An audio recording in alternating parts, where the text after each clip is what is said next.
contei pra vocês que eu meio que já criei um pato?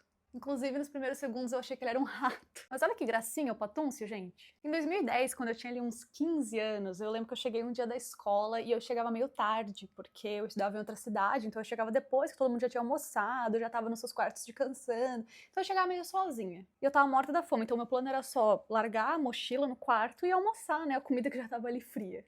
Só que aí eu vi um bicho peludo correndo no meu quarto.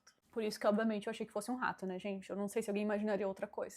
Felizmente, eu nunca tive medo de rato nem nada do tipo. Inclusive, eu acho camundongos muito fofinhos, então eu fui observar e reparei que aquela bolinha não era de pelos, era de penas. E um detalhe importante é que a casa dos meus pais era praticamente um sítio. A gente tinha ali também alguns gansos, alguns marrecos, mas esse não era nosso. Mas a gente também não conseguiu descobrir de quem era, então eu meio que não tinha outra opção a não ser criar como se fosse meu filho. É muito engraçado como o tempo passa um pouco diferente quando a gente é mais nova, e também acho que a gente perde um pouco de noção, né, de quanto tempo durou as coisas, porque as poucas fotos que eu tenho do Patúncio duram ali o tempo de uma semana, mas parece que eu passei muito tempo com ele, eu fiquei muito apegada nele, ele era uma gracinha, eu ficava fazendo tarefa e ele vinha no meu cabelo e usava como um ninho. Ele passava a tarde toda e a noite toda comigo, e aí na hora de dormir eu botava ele numa gaiolinha, com uma luz bem quentinha pra aquecer ele.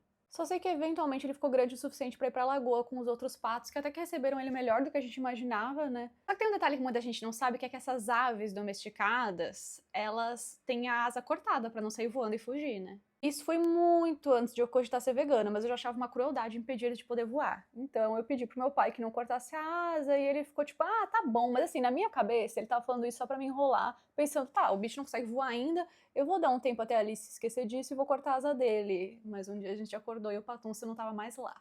Ah, agora eu queria saber se tem algum biólogo, ou talvez veterinário que me segue que possa me dizer se eu tava certo ou errado, porque no fim das contas ele foi embora, e eu não sei se ele foi pra um lugar onde ele tinha comida. Apesar de que, como eu morava no interior, sempre tem a chance de ele ter achado outro sítio pra viver, né? Porque, inclusive, anos depois que isso aconteceu, ainda teve uma pata com vários filhotes que invadiu o salão de festas lá da casa dos meus pais. E essa foi um pouco mais trabalhosa de fazer sair, né? Porque ela tava protetiva, né? Dos patinhos dela, obviamente. Mas ao menos a gente achou quem era, né? O dono deles. Pelo que eu pesquisei aqui no Google, a espécie que o patúncio era chama pato real. Eu achei chique. Mas enfim, guardo com muito carinho as memórias de ter criado o patúncio, porque foi uma delícia. E vocês, já criaram algum pet atípico? Me conta aqui nos comentários e me segue pra mais histórias aleatórias da minha vida. Esse cabelo crescendo tá me fazendo parecer o Justin Bieber. Da minha época, no caso.